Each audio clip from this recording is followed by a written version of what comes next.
Chapter 11. Where Morning Finds Us. I woke slowly, as if drifting up from deep water, awareness returning in soft fragments.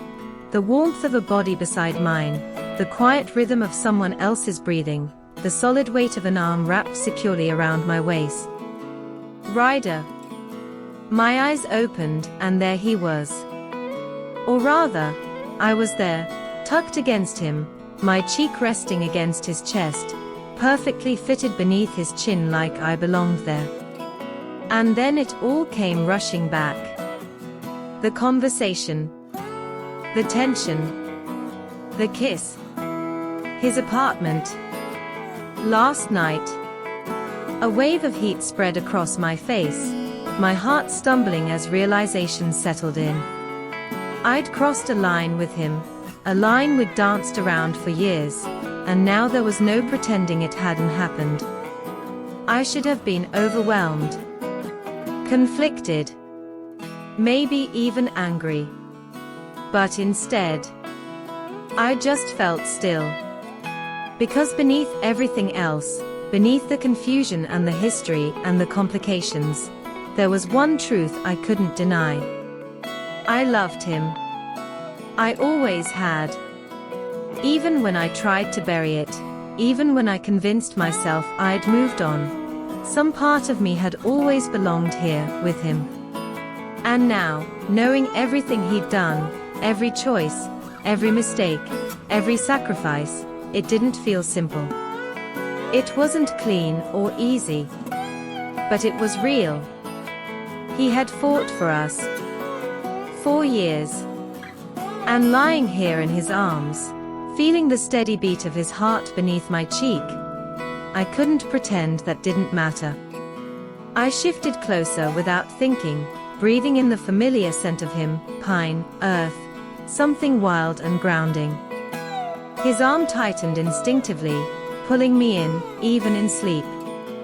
Good morning, beautiful. His voice was low, rough with sleep. I tilted my head up, meeting his gaze.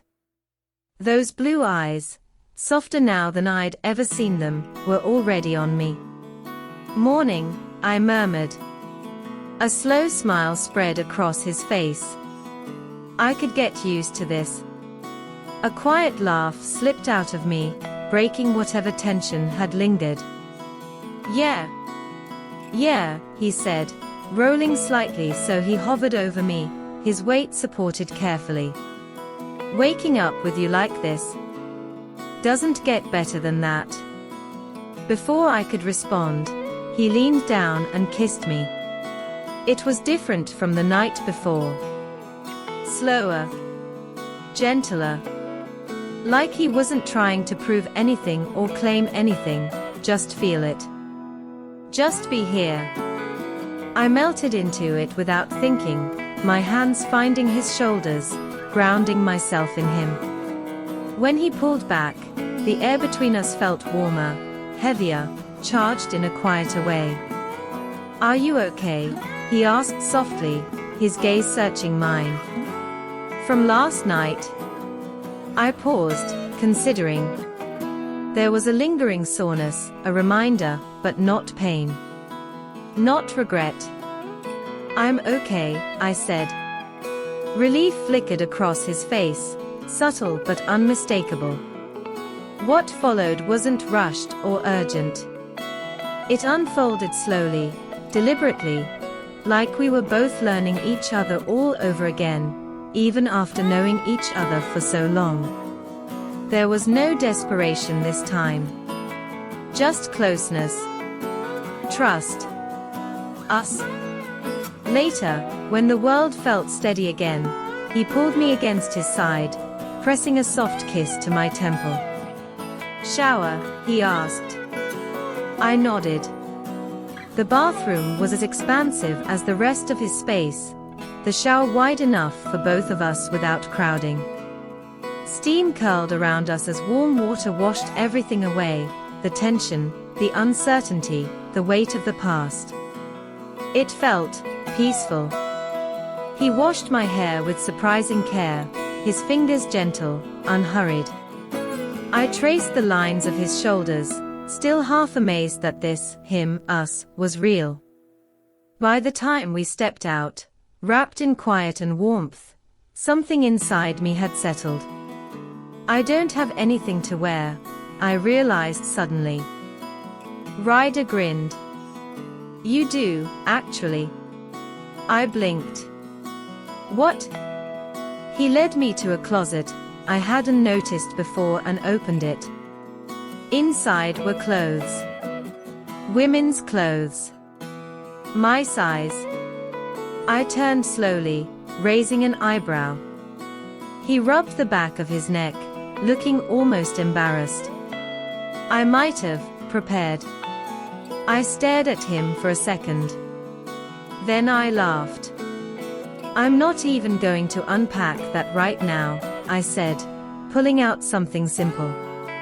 I'm just grateful I don't have to rewear yesterday. He smiled, clearly relieved. Fair.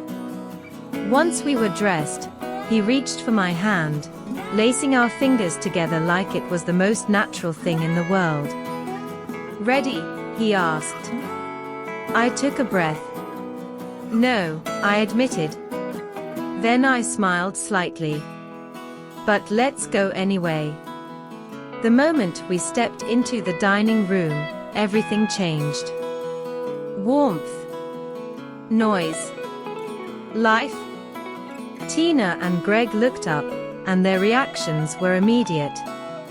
Emily. Tina was out of her seat in seconds, wrapping me in a tight hug that felt like something I hadn't realized I'd been missing. Greg followed, his embrace just as steady, just as welcoming. Good to have you here, he said. Emotion caught in my throat. Thank you. Breakfast turned into laughter and easy conversation, Tina fussing over me, piling food onto my plate, Greg watching with quiet amusement, Ryder beside me, his hand occasionally brushing mine. It felt right. Like stepping into something that had always been waiting for me. Of course, Tina couldn't hold back for long. I finally get to plan everything, she said excitedly. A proper ceremony. Mom, Ryder interrupted gently. Let's give it a little time. I nodded quickly. Yeah, we need a bit. She sighed dramatically, then pointed at us. 1 month. That's all you get. I laughed. Deal. The rest of the morning passed easily after that, the tension fading into something softer, more natural. Later, as we stepped outside, Ryder squeezed my hand. Will you move in with me? He asked. The question hit fast, but the answer came faster. Yes. No hesitation. No doubt. His smile was instant, bright and unguarded. Let's go, then. After a quick stop to gather my things, with Nina's enthusiastic help and far too much excitement, we were back on the road. My bags in the back. My hand in his. You okay? He asked quietly. I looked at him, really looked. At everything he'd been to me. At everything we'd lost. At everything we'd somehow found again. And for the first time in a long time, nothing inside me felt broken. Yeah, I said softly, squeezing his hand. I am. And this time, I truly meant it. Chapter 12, the beginning of always. The drive back to the pack house felt heavier this time, not in a bad way, but in a way that mattered. Maybe it was the quiet presence of my suitcase in the back of Ryder's truck. Maybe it was the realization settling deep in my bones that I wasn't just passing through anymore. I was staying. For the first time, this place didn't feel like somewhere I was visiting. It felt like somewhere I belonged. When we pulled up, Ryder was already moving, circling the truck to open my door before I could reach for the handle. He held out his hand, steady and sure, and I took it without hesitation.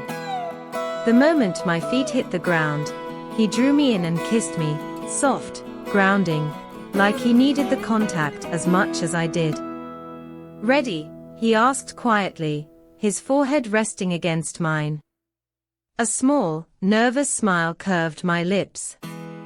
"As I'll ever be." He didn't let go of my hand as we walked inside. Upstairs. Into his apartment. Our apartment. The thought slipped into my mind, tentative at first, then stronger. Real. Inside, he set my suitcase down in the bedroom, but instead of stepping away, he lingered. There was something almost reluctant in the way he looked at me. "I hate to leave you already," he admitted, dragging a hand through his hair, "but I need to check in on a few things. I've been distracted." A soft warmth spread through my chest at that. "Go," I told him gently. "I'll be fine." His hands came up, framing my face, his touch warm and familiar. "Make yourself at home, Em. This is yours too. Yours too."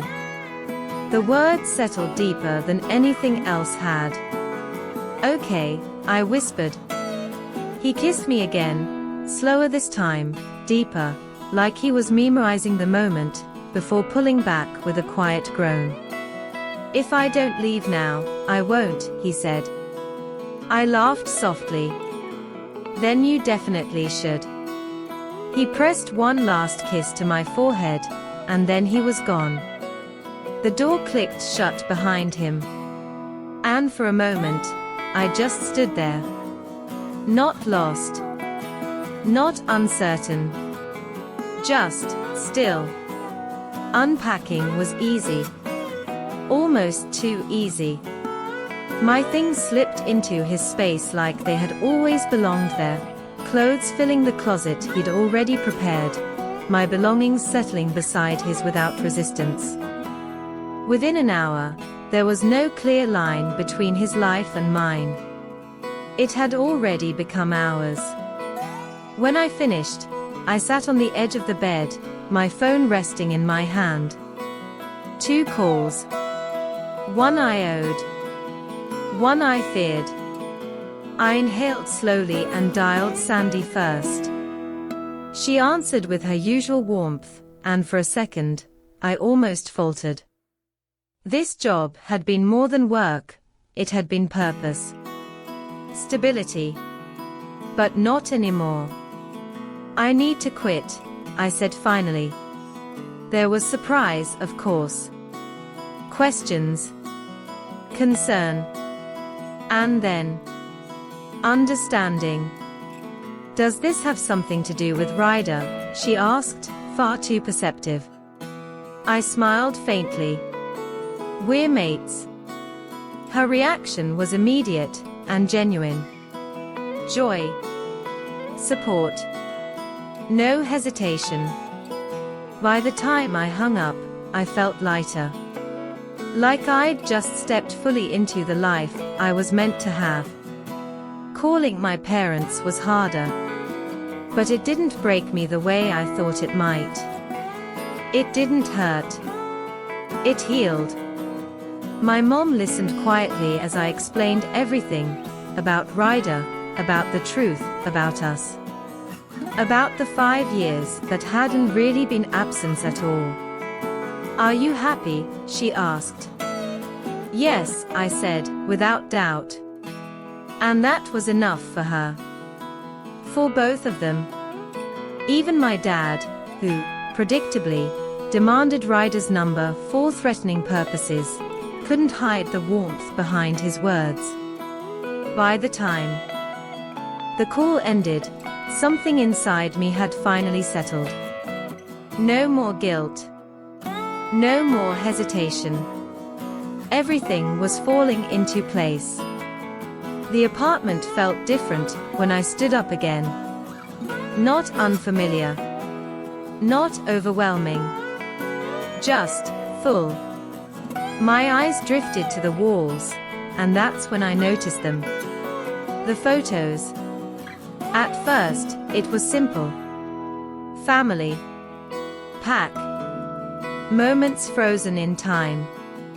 But then, us. I stepped closer, breath catching. There we were as kids, carefree, inseparable. Another, older, sitting on his truck, the sun behind us. And then, I froze. A picture of me at graduation. My fingers brushed the frame, confusion flickering. You weren't there, I murmured. A soft laugh escaped me. Okay, that's a little insane. But beneath the humor, something deeper bloomed. He hadn't let me go. Not really. Not ever. Even when I thought I was forgotten. I had still been here. With him. The realization didn't scare me. It unraveled me. In the best way. I didn't think, I just moved. Out of the apartment. Down the stairs. Toward him. I needed to see him. The receptionist barely hid her irritation when I approached, but I didn't care. A moment later, I was stepping into his office. He was mid-conversation, relaxed, laughing. And then he saw me.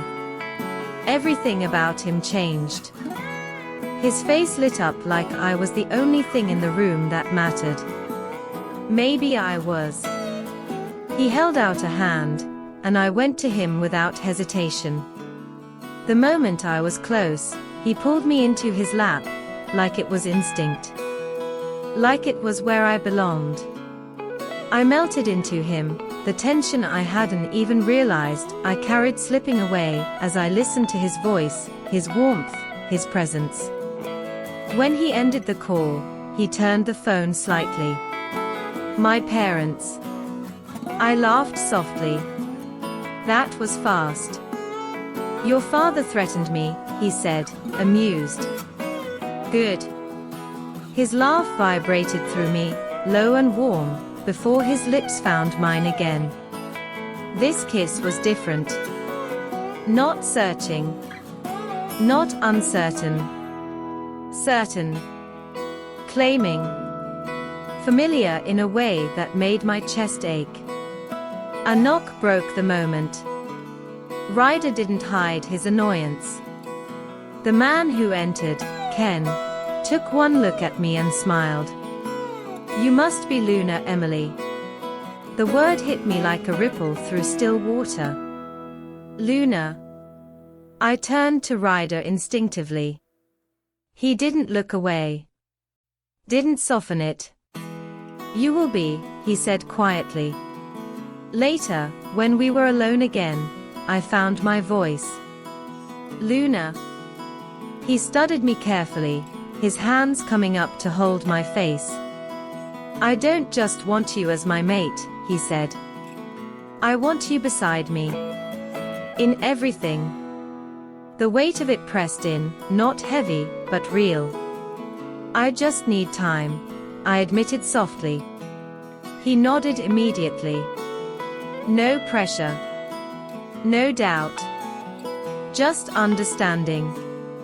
I exhaled, then reached up, holding his face the way he held mine.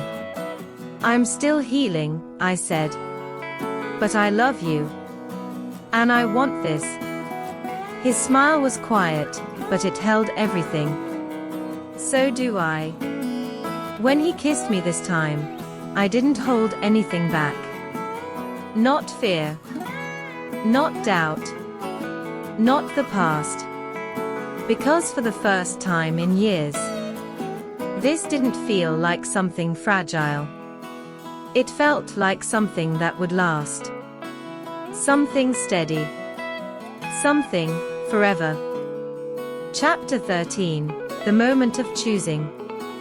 The past few days had unfolded like a quiet dream, soft, luminous, and almost too perfect to be real. Every moment felt suspended in time, stitched together by gentle touches and unspoken understanding. I was learning Ryder again, piece by piece, and somehow, against all logic, I loved him more now than I ever had before. We talked endlessly about his life as alpha, the weight of leadership, the silent battles, the sacrifices no one else saw. About my journey, the people I'd helped, the worlds I'd stepped into, the strength I'd found without him. But more than the words, it was the silence between them that mattered. We simply existed together, as if we had always belonged this way, like two halves of something once broken, now finally made whole. And the truth was, we couldn't stay away from each other. 5 years of distance had turned into something raw and undeniable. A need. A pull. Ryder would reach for me without thinking, drawing me into his arms mid-sentence, as if letting go wasn't an option. And I, no matter where I was, always found my way back to him. Every morning, I woke in his arms. Every night, I fell asleep to the steady rhythm of his heartbeat. In between were fleeting kisses, heated glances, quiet moments that carried more meaning than words ever could. He hadn't called me Luna yet, not officially. We were waiting for me to be ready. But he never hesitated to call me something else. My mate. Every time he said it, something inside me melted. There was certainty in his voice. Pride. Love. Possession, not the kind that caged, but the kind that claimed and protected. And I wore it like a promise. Most of the pack welcomed me with warmth, their happiness genuine, their acceptance easy. But not all. There were still a few who watched from the sidelines, she-wolves with sharp eyes and sharper intentions. Their gazes lingered too long on Ryder, their expressions tightening when they looked at me. I noticed. Of course I did. But I didn't feel threatened. Because deep down, I knew the truth. Ryder had always been mine. From the moment he found me as a child, lost and afraid. From the first time he held my hand. From every memory we carried, even through the years we spent apart. And now, finally, I was his too. And he made sure everyone knew it. A single growl from him, low, dangerous, was enough to silence any lingering challenge. It was instinctive, protective, absolute. The first time it happened, it startled me. Now, it sent a quiet thrill through me. Though, if I were honest, there were moments I wished I could answer in kind. To bare my own teeth. To remind them, without words, that I wasn't going anywhere. Tina had taken me under her wing, guiding me through everything I needed to understand about becoming Luna. The responsibility was immense, far more than I'd imagined, but she never overwhelmed me. Instead, she taught me. Today, we sat in her office, my future office, reviewing the structure of the pack house. Staff rotations, responsibilities, systems that kept everything running seamlessly. It was intricate, but not chaotic. Order existed here. Purpose. And for the first time, I could see where I might fit into it. "You're going to be incredible at this," Tina said gently once we finished.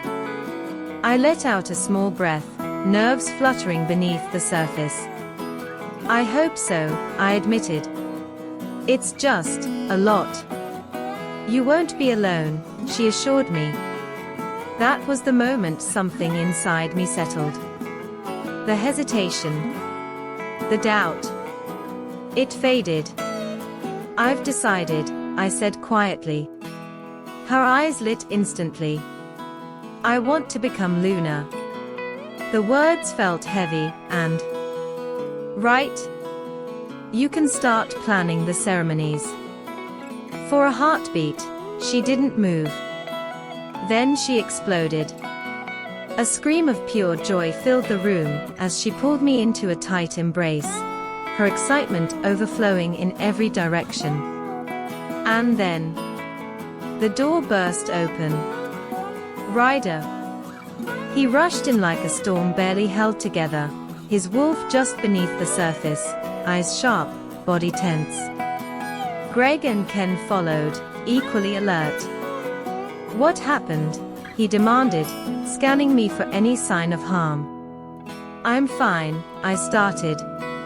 But Tina cut in, beaming. She said yes. I can start planning. And just like that, everything changed. Relief crashed over him, quickly replaced by something brighter, deeper. Joy. He crossed the room in seconds and pulled me into him, kissing me like the world had shifted beneath his feet. You're sure? He murmured. I'm sure. By the time lunch came, the entire pack house seemed alive with energy. Tina was unstoppable, already planning every detail out loud, barely pausing long enough to eat. Greg kept gently interrupting her, making sure she actually took a bite between sentences. And Ryder stayed close. Always touching. Always grounding. As if even now, he needed the reassurance that I was real. Then, without warning, he stood. The room fell silent. Every conversation faded. Every gaze turned toward him.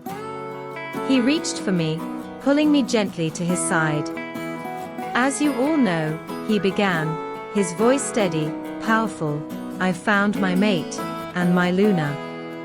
A ripple of warmth moved through the crowd, smiles, quiet approval. And after a lot of effort on my part, he added lightly, she finally accepted me. Laughter followed. I felt my cheeks warm. So, he continued, we'll be holding the ceremony soon, before she changes her mind. More laughter. Then, in 2 weeks. The words hit like a sudden drop. 2 weeks. The room erupted, cheers, applause, excitement, but it all blurred together. Because I was staring at him. And then he kissed me. Not gently. Not quietly. But with certainty. His hand in my hair, his arm firm around me, pulling me close as if to show everyone exactly where I belonged. With him. The pack howled in approval, the sound echoing through the hall, but I barely heard it. All I felt was him. The heat. The strength. The undeniable claim.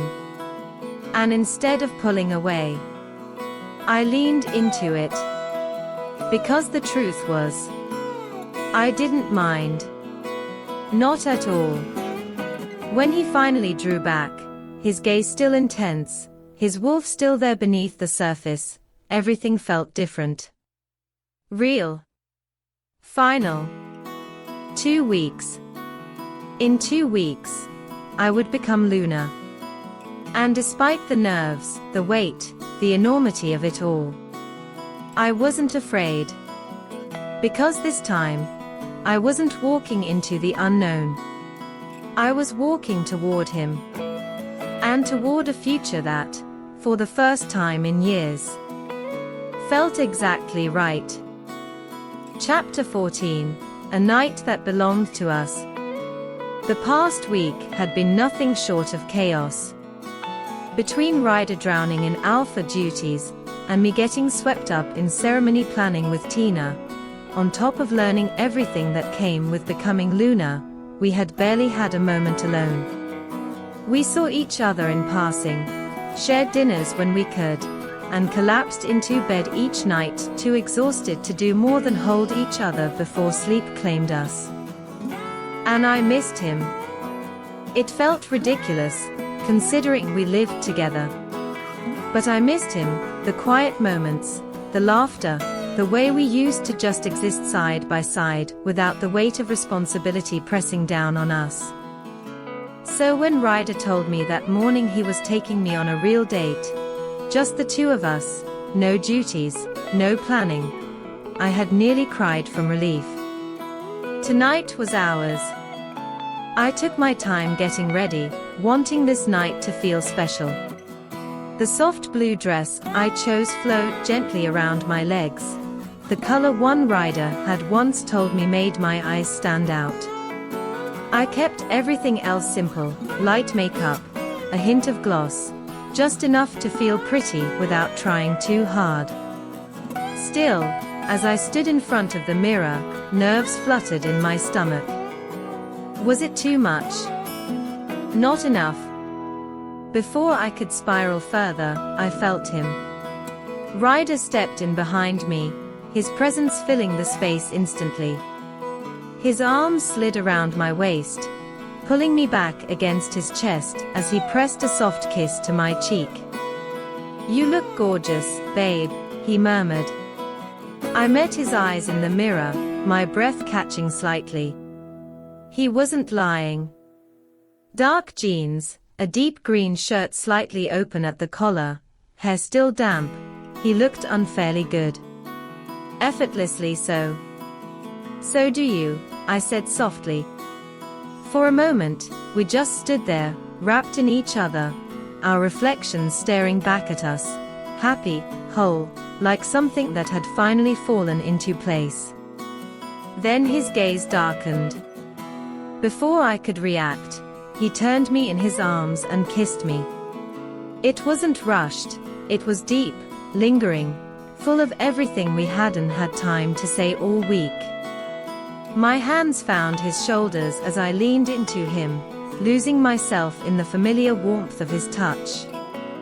When his lips brushed along my jaw and down my neck, a soft breath escaped me before I could stop it. He chuckled quietly against my skin. "If we don't leave now," he whispered, "we're not leaving at all." My cheeks burned as I realized exactly what he meant. "Okay," I said quickly, laughing under my breath. "We should go." The drive to town was easy, filled with light conversation and quiet comfort. But when we arrived, something shifted. Pinewood looked the same, but also different. Familiar streets, familiar buildings, yet touched by time in subtle ways. It felt like stepping into a memory that had continued on without me. The restaurant Ryder chose had changed too, more refined now, warmer, softer. Candlelight flickered across tables, music hummed quietly in the background. It felt intimate. Perfect. Dinner was easy at first, conversation flowing naturally, laughter slipping in between stories. It felt like us again, like we were rediscovering something we had never truly lost. Until curiosity got the better of me. "The picture," I said casually, swirling my drink. "From my graduation." Ryder froze. I raised a brow. "How did you get that?" He groaned softly, dragging a hand through his hair. "I may have had someone take it for me." I blinked. Then laughed. "You are unbelievable." "I'm in love," he corrected simply. And just like that, my laughter softened into something quieter, warmer. Later, walking through the festival, the air buzzing with life and music, everything felt lighter.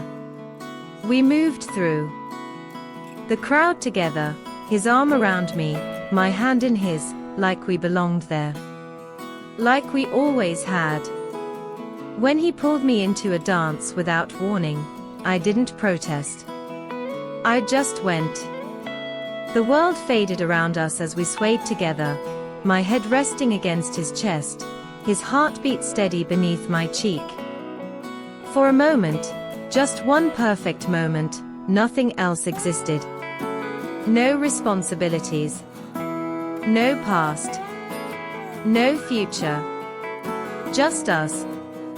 By the time we made it back home, the quiet wrapped around us like a second skin. "I hope you had a good time," Ryder said softly. I smiled up at him. "It was perfect." Then I added, unable to resist, "Probably because you didn't sabotage it." He winced. "No promises for future dates." I laughed.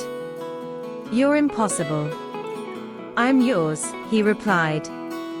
And somehow, that felt even more dangerous. That night wasn't rushed. There was no urgency, no desperation, just slow, quiet closeness. The kind that settled deep in your chest and stayed there. As I drifted off in his arms, his presence steady and warm beside me, one thought lingered. For the first time in a long time, everything felt right. And I couldn't wait to see what came next.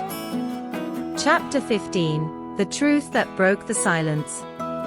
I couldn't stop bouncing. Literally. My feet kept lifting off the ground in small, uncontrollable hops, energy buzzing through me like I might explode if I stood still too long. The only thing keeping me grounded was Ryder's arms wrapped firmly around my waist, holding me in place. "Easy, baby," he murmured against my ear, a soft laugh rumbling in his chest. "They'll be here in 2 minutes." I know, I bounced again, breathless with excitement. I'm so excited. It had been months since I'd seen my parents in person. 2 weeks since that life-changing phone call. And now they were finally here, about to see everything. My new life. My new home. Him. In 2 days, I would become Ryder's mate. In 2 days, I would stand before the entire pack as their Luna. My stomach twisted with nerves and anticipation. "You're adorable like this," Ryder said, nuzzling into my neck. "Ryder," I warned, laughing softly. "My parents are about to arrive." "I know." His lips brushed my skin again. "Just reminding you who you belong to before your dad shows up and tries to scare me." I pulled back, just enough to look at him. "You? Scared? You're an alpha." "He's your father," Ryder said simply. "That's worse." I was about to argue when I saw it.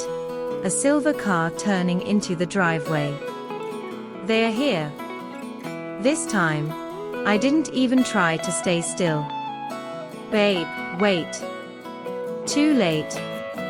The moment his grip loosened, I was running. "Mom."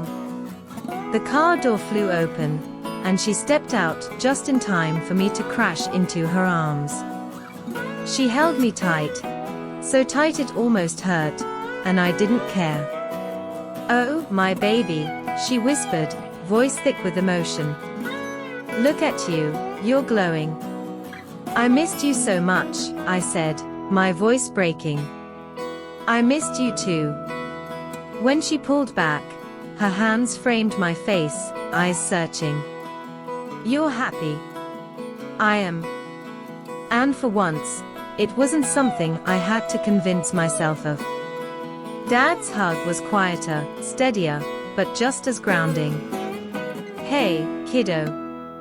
"Hi, Dad." When he stepped back, I turned toward Ryder. He stood a few steps away, giving us space. And for the first time since I'd known him, he looked nervous. "Mom, Dad, this is Ryder." Mom didn't hesitate. She stepped forward and wrapped him in a hug. Ryder Black. Look at you. He blinked in surprise before smiling. It's really good to see you again. But Dad. Dad didn't smile. He extended his hand. The air shifted. Mr. Reed, Ryder said, shaking it firmly. The silence stretched. We'll see how this goes, Dad replied. Dad, I warned softly. But Ryder didn't flinch. I know I have a lot to prove, he said calmly. And I will. Something flickered in my father's eyes. Not approval. But not rejection either. Something in between. The tour, the settling in, the polite conversation, it all passed in a blur. I tried to stay present. Tried to ignore the quiet tension simmering beneath everything. But I felt it. And so did Ryder. Later, in his office, the door barely clicked shut before he pulled me into a kiss. It wasn't gentle this time. It was desperate. Grounding.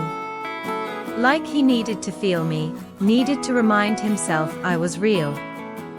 When we finally pulled apart, his forehead rested against mine. So, your dad hates me. I winced. He doesn't hate you. Ryder raised a brow. Okay, he really doesn't trust you. Fair. I hesitated. This was the part one hadn't wanted to say. The truth I'd buried because things had been so good between us. But he deserved honesty. Always. Ryder, I whispered. He took my hand, guiding me to sit. What happened when you left? My voice faltered. His grip tightened. I didn't just get sad, I said quietly. I broke. He went still. I couldn't eat. I couldn't sleep. I couldn't function. My chest tightened as the memories resurfaced. All I knew was that you were gone. No explanation. No goodbye. I tried to end my life. The words fell between us like glass shattering. Silence. Heavy. Devastating. They found me in time, I continued, tears slipping down my cheeks. But I was gone for a while, Ryder. Not physically. But mentally, emotionally. I was just gone. He was shaking now. I had to leave.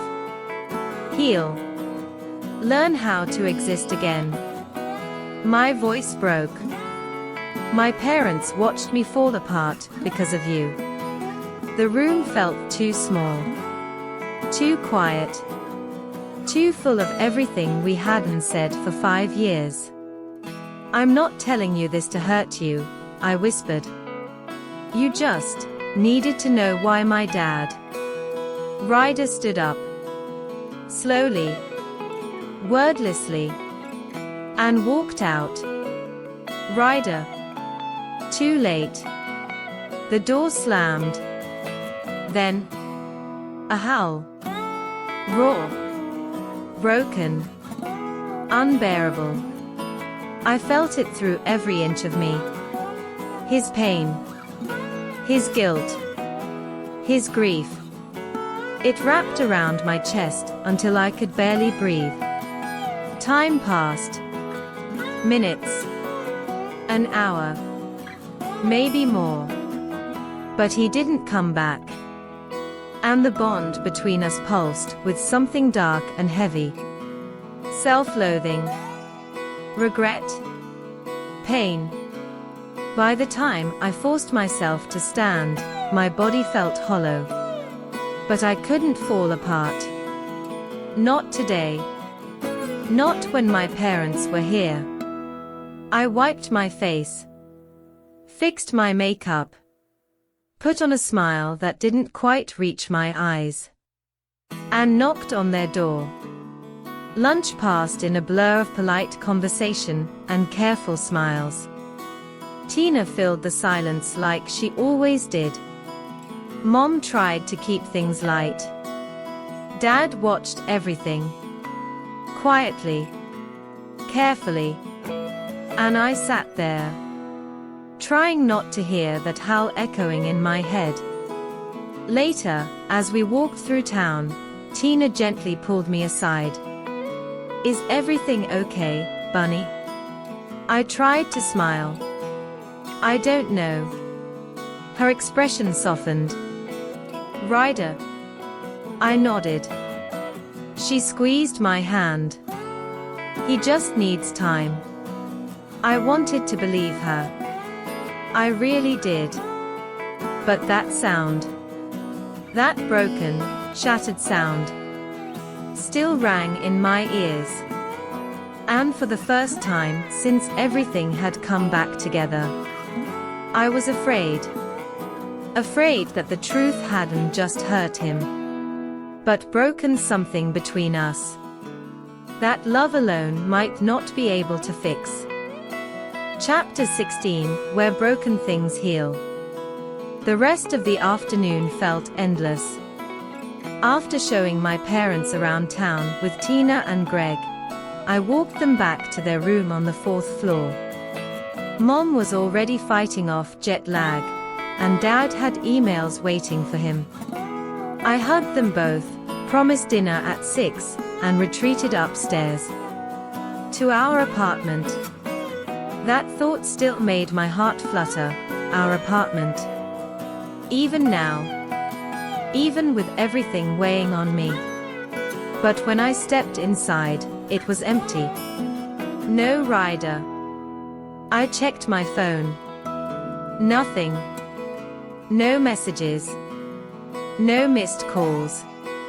The silence pressed in on me. I tried to keep busy, unpacking boxes, arranging books, setting out framed photos, trying to make the space feel like ours instead of just his.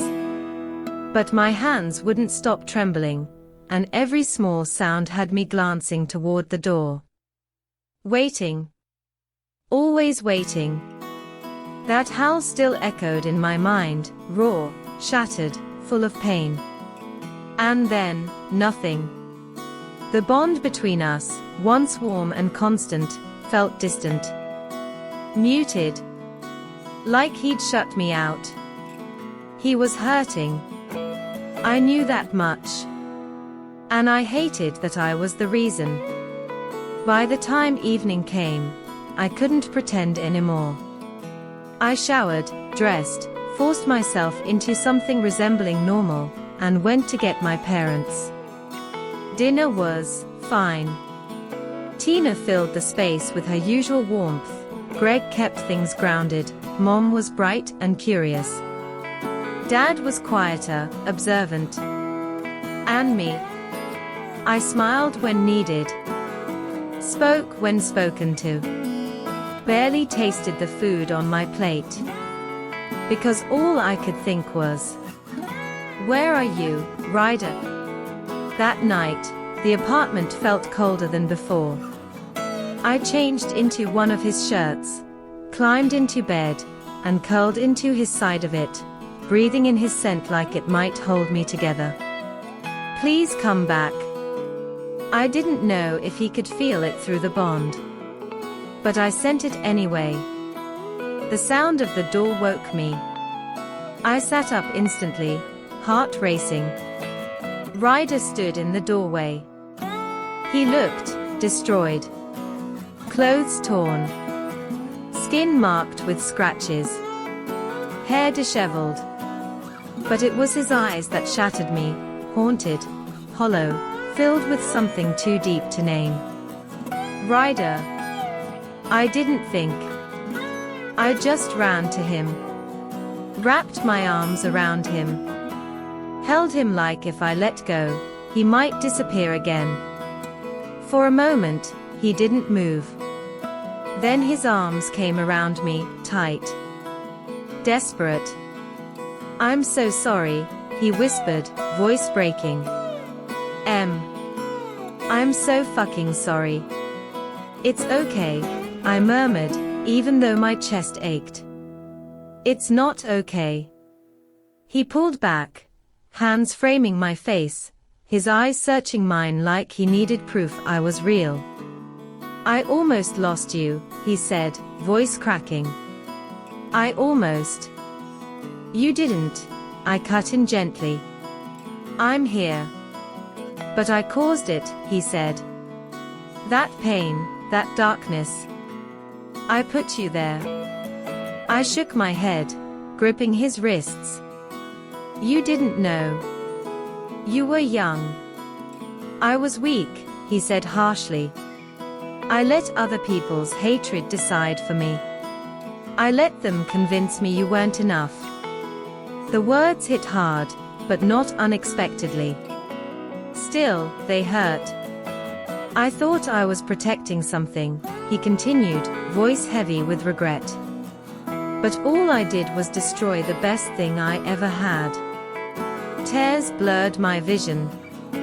"You don't know what that felt like," I whispered. "Losing you without knowing why." "I know now," he said. "And that's what I can't forgive." Silence stretched between us. Heavy. Honest. Real. Then suddenly, he dropped to his knees. My breath caught. "Ryder.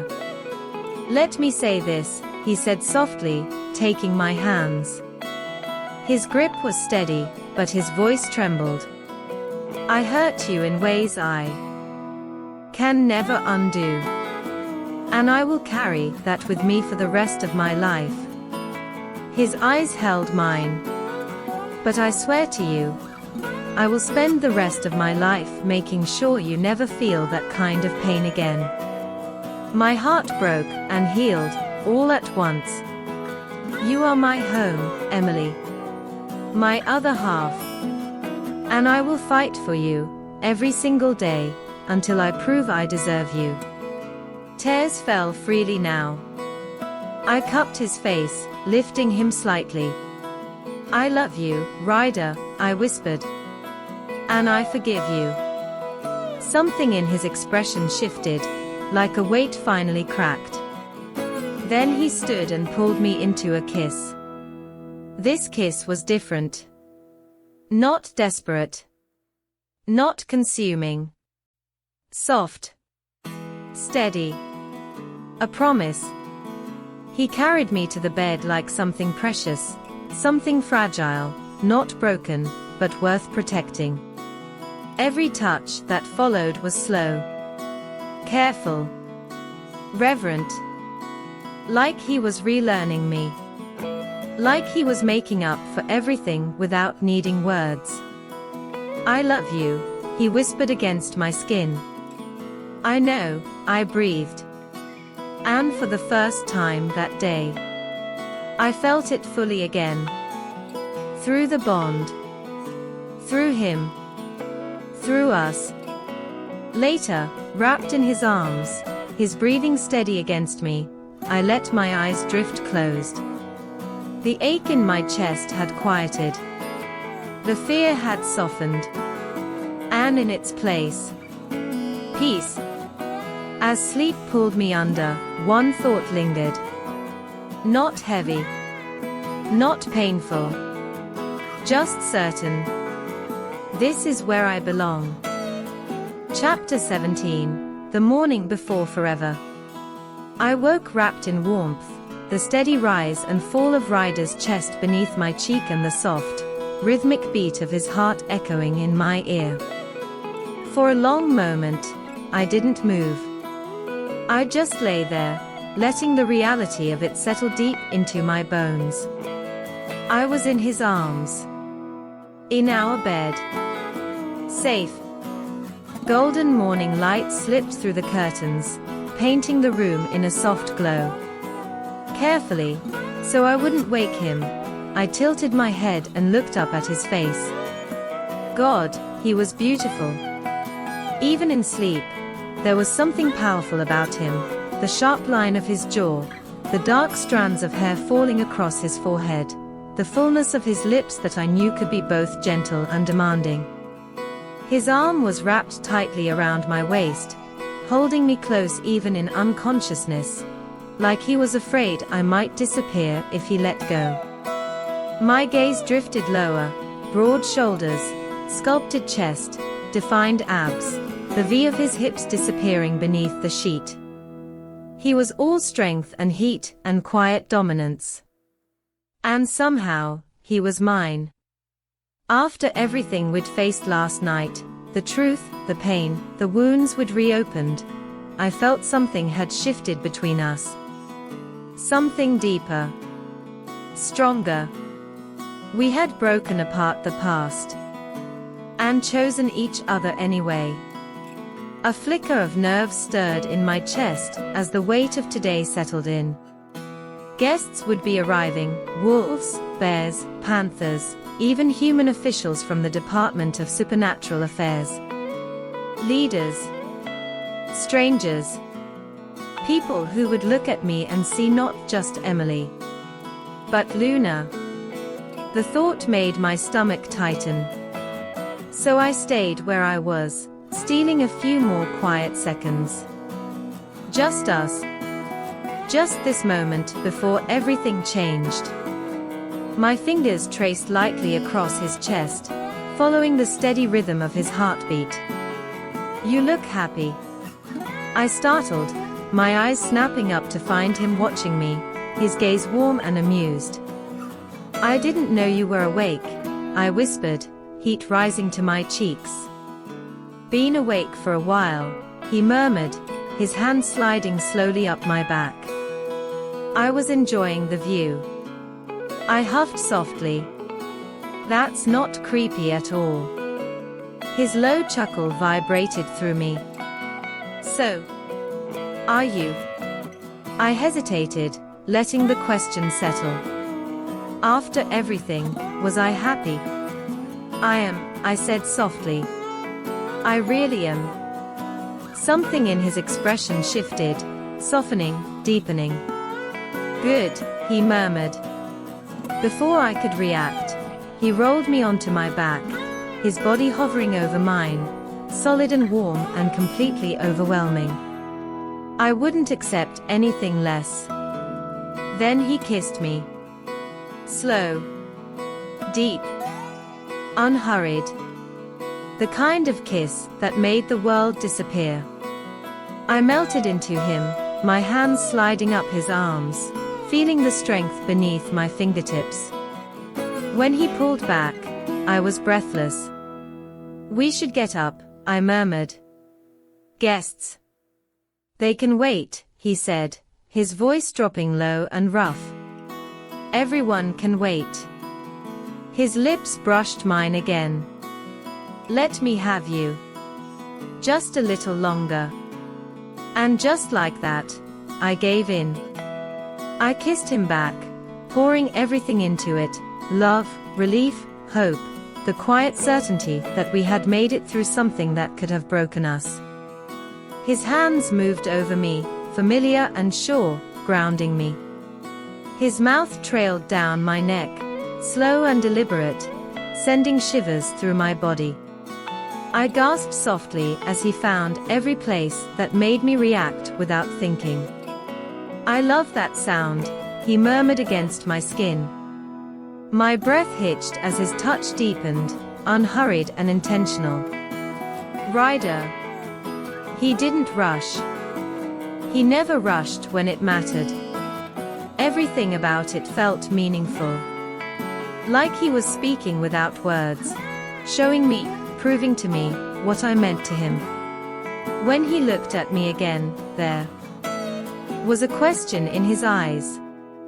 Okay. Yes, I whispered. Please. He moved with me, slow at first, steady, grounding. Then stronger as I clung to him, pulling him closer. Closer. The world blurred again, just us, just this bond that ran deeper than anything physical. Ryder. My voice broke as everything tightened, then shattered. He followed with a low groan, collapsing beside me, pulling me against his chest. We stayed there, tangled together, breathing hard, hearts slowly settling. We really have to get up now, I murmured against him. I know, he sighed. But neither of us moved right away. Eventually, we forced ourselves out of bed and into the shower, stealing soft touches and lingering kisses beneath the warm water. But reality waited. So we did. The pack house was already alive, voices echoing, footsteps rushing, the scent of breakfast filling the air. Everyone we passed smiled at us. At their Alpha. At their Luna. It still felt unreal.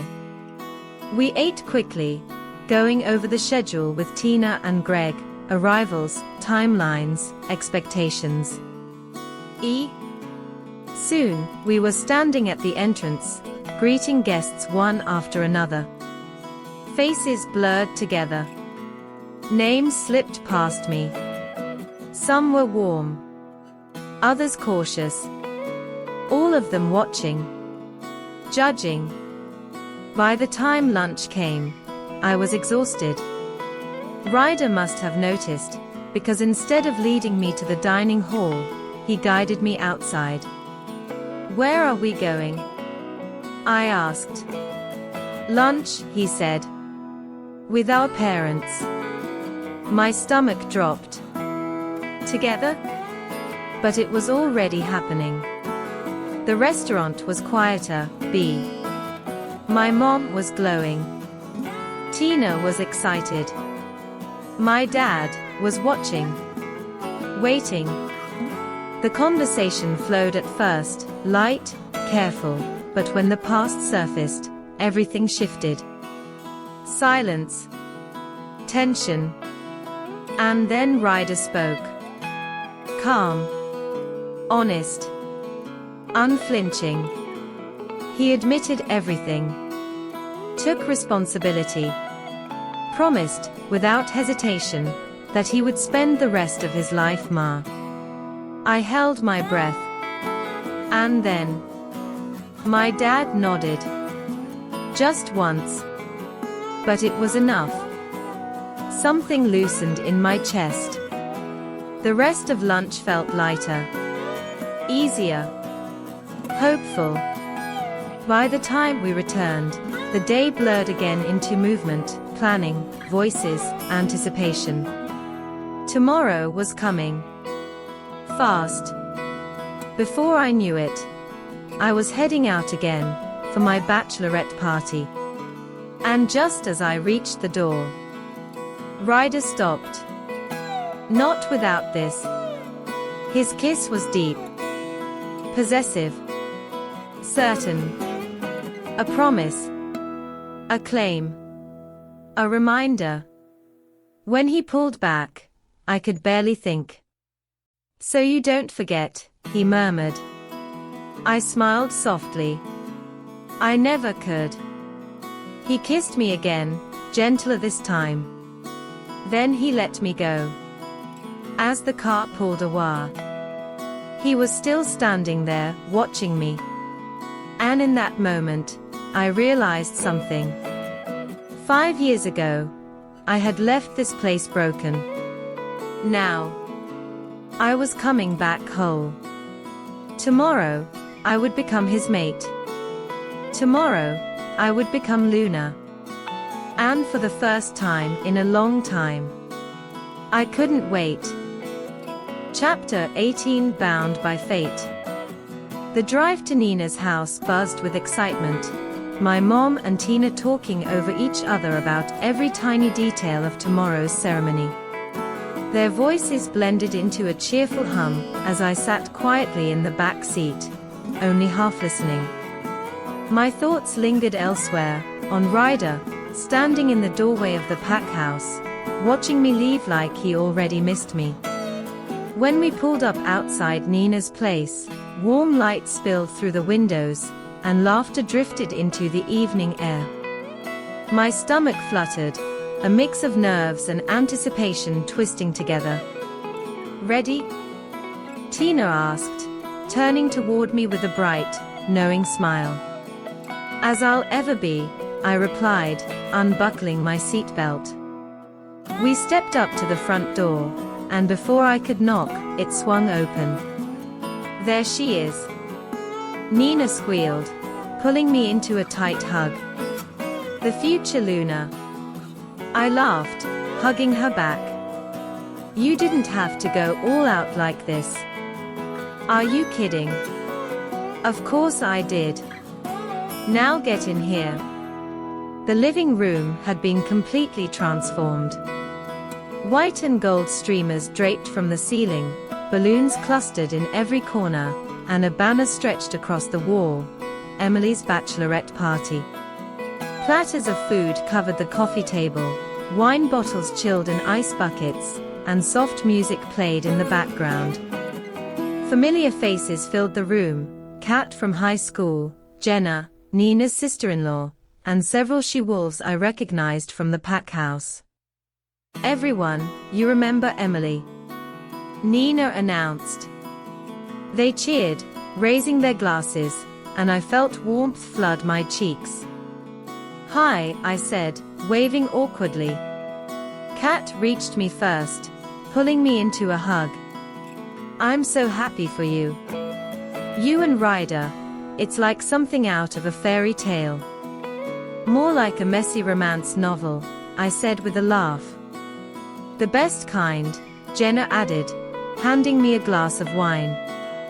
"Welcome to the pack." I took it gratefully as Nina led me around, introducing me to the others. Their smiles were genuine, their excitement contagious, and slowly, the tension in my chest began to ease. "Where's Nate?" I asked Nina when we had a moment alone. She grinned mischievously. "I kicked him out. He's at his parents' place tonight. Girls only rule." "You kicked your mate out of his own house?" "Absolutely. He'll survive." She clinked her glass against mine. "Now drink. Tonight's just getting started." Dinner was relaxed: pizza, salad, breadsticks, and far too much wine. We sprawled across couches and floors, balancing plates on our laps, laughing and talking like no time had passed at all. My mom and Tina fit right in, already a little tipsy, happily sharing embarrassing childhood stories. She used to follow him everywhere, my mom said, cheeks flushed. "Like a little shadow." "Mom," I groaned, covering my face. "It's true." "And Ryder never minded." Tina nodded. "You two were inseparable." "Even back then, I think he knew." "Knew what?" Kat asked. "That she was his mate," Tina said softly. Emotion caught in my throat, and I took a sip of wine to steady myself. After dinner, Nina clapped her hands. "Games time." The first game, "How well do you know the bride?" was both hilarious and humiliating. My mom dominated, answering every question with alarming accuracy. "I'm your mother," she said simply. "I know things." Then came Drink If, which quickly turned chaotic. Drink if you've ever done something crazy for love. Glasses lifted all around. Drink if you've ever fantasized about your mate in public. I nearly choked on my wine as laughter erupted. By the time we reached Pin the Kiss on the groom, everyone was giggling uncontrollably. Nina had somehow gotten a life-size poster of Ryder. Blindfolded, we took turns placing lipstick kisses, most landing wildly off target. When it was my turn, I stumbled forward and planted it perfectly on his lips. She wins, Nina declared. Of course she does, Kat teased. Practice makes perfect. I pulled off the blindfold, laughing despite my burning cheeks. The night only escalated when the doorbell rang. Oh, this is going to be good, Jenna said. 2 male shifters walked in, tall, muscular, barely dressed except for bow ties and tight pants. My jaw dropped. Nina. I hired entertainment, she said sweetly. The music started, heavy and rhythmic, and the performance that followed was equal parts ridiculous and hilarious. My mom and Tina cheered louder than anyone, tossing money like they were professionals. I laughed until my stomach hurt, until one of the dancers pulled me into the center of the room. Oh no, no, no, I protested. Lap dance. Lap dance, everyone chanted. Mortification burned through me, but then I just gave in. It was absurd, over the top, and somehow perfect. When it ended, the room erupted in applause. We are never telling Ryder, I said firmly. Agreed, Nina said, raising her glass. What happens here stays here. Glasses clinked in agreement. As the night faded, people settled in, couches claimed, sleeping bags spread out. My mom and Tina passed out in the guest room. I slipped into my old room, changed into pajamas, and lay staring at the ceiling. Tomorrow, everything would change. Tomorrow, I would become his. The thought settled over me, not heavy, but powerful. Just as sleep began to take me, a soft tapping sound broke the silence. Tap. Tap.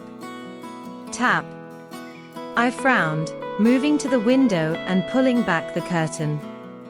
Ryder stood outside, grinning. I couldn't help but laugh as I opened it. What are you doing here? You didn't think I'd spend the night without you, did you? He said, climbing in. It's tradition, I argued weakly. Fuck tradition, he said, pulling me into his arms. I'll leave before anyone knows. I melted against him despite myself. Fine. But sleep only. He smirked. I won't start anything, but I won't stop you either. I swatted his chest, laughing.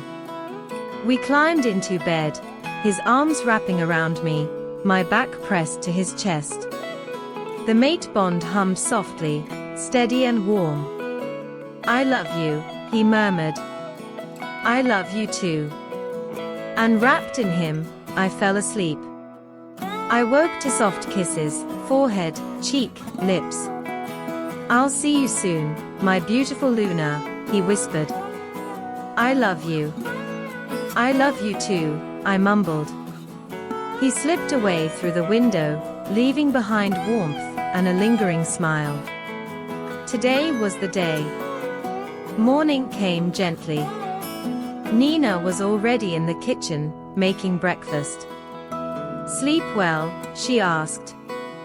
Better than I expected, I said. She gave me a knowing look, but said nothing. We ate together quietly, like old times. Nervous, she asked. Terrified. Excited. Both. Good. That means it matters. Back at the pack house, everything moved quickly. Showers. Preparations. Anticipation building. When they brought out the dress, my breath caught. White. Elegant. Perfect. They helped me into it, and when I looked in the mirror, I barely recognized myself. You're beautiful, my mom whispered. Tina hugged me. You'll be an incredible Luna. Then it was time. Outside, the ceremony space looked like something from a dream. Rows of white chairs, flowers lining the aisle, an arch of greenery at the front, and Ryder, waiting. When his eyes met mine, everything else faded. Love, pure and overwhelming. I walked toward him, heart steady, certain. This was where I belonged. The ceremony passed in a blur of words and vows, of tradition and meaning. The blade, the cut, the joining of hands. And then, the bond ignited. Stronger, brighter, unbreakable. I do, I said. I do, he echoed. And just like that, we were bound. Cheers filled the air, but all I saw was him. All mine, his eyes seemed to say. All yours, my heart answered. I love you, he whispered. I love you too. His kiss sealed everything. Forever. 5 years ago, I was broken. Now, I was whole. Loved. Home. And this was only the beginning.